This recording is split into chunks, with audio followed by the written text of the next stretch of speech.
Nagsimula po ang Farm Bloom noong July 2024. Pero since 2020 po, nagsimula na kaming magbaboy.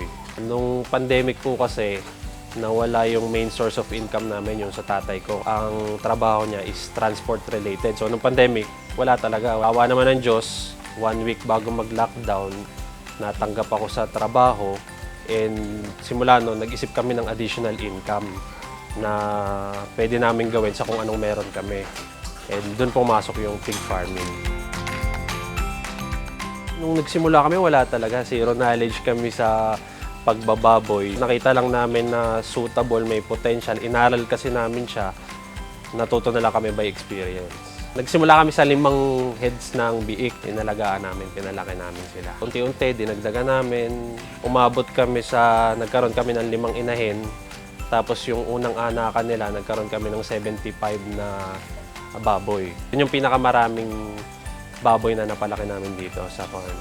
Dati, konting umubo yung baboy, magkasipon, natataranta na kami kasi hindi pa namin alam kung anong gagawin. Over time, sa kakaaral namin ng pagbababoy, natutunan namin kung paano siya i-manage.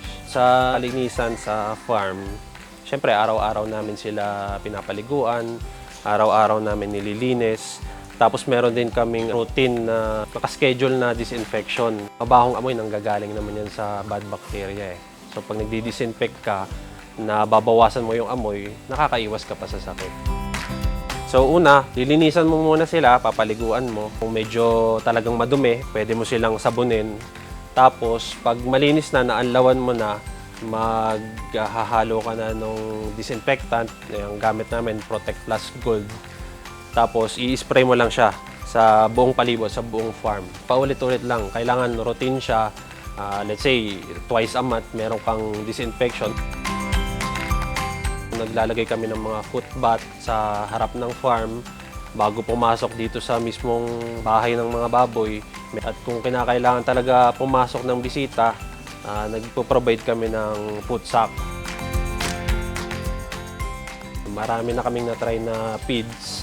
And marami rin kami naging problema sa supply. Nandyan po na walang supply, walang stock. Minsan delay ang delivery. Minsan mataas yung gusto nilang requirement ng bags na dalhin dito sa amin para i-deliver.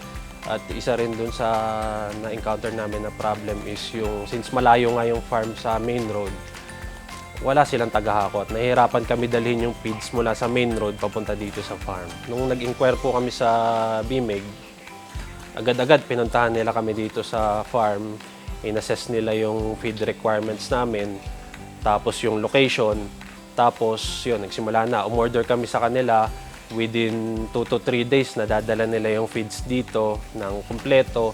Tapos minsan pa nga, halimbawa umorder ako ngayon, kinabukasan madadala na nila yan. So in terms of supply, laging meron, laging available, at saka willing sila na mag-hire ng tao na maghahakot papunta dito sa farm, which is malaking tulong sa amin. Nilinaw ko sa kanila na meron ba tayong requirement na ganitong dami ng bags. Sabi nila walang problema sa dami ng baboy nyo ngayon, okay na yan, walang problema kahit ilan dadalhin namin. Wala nung nag-switch kami sa BMEG, dahil nga dun sa kontrabaho formula nila, less talaga yung amoy ng dumi ng baboy kumpara sa mga feeds na gamit namin dati. Ang BMEG kasi, lagi silang may supply. So, yung dating sa amin ng feeds, laging bago. Makikita mo naman yung manufacture date nun.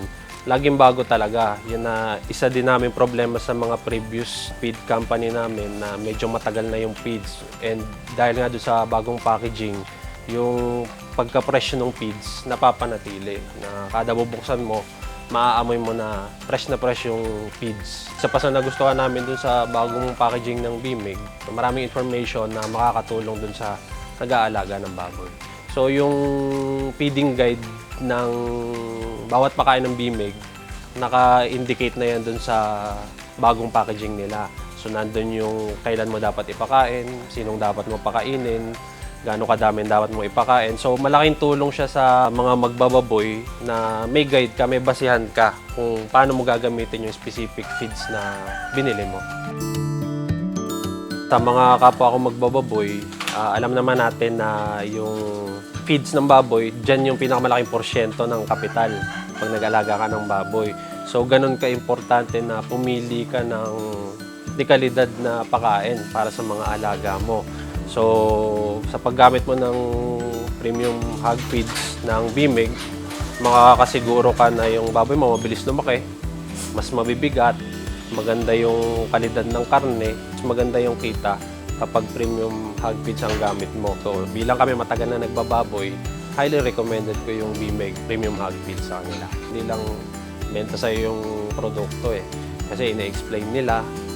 Nandyan nga nag-develop pa sila ng kontrabaho formula na malaking tulong sa mga backyard hog racer. So makikita mo na nandun yung initiative ng Bimig na tulungan yung mga hog racer.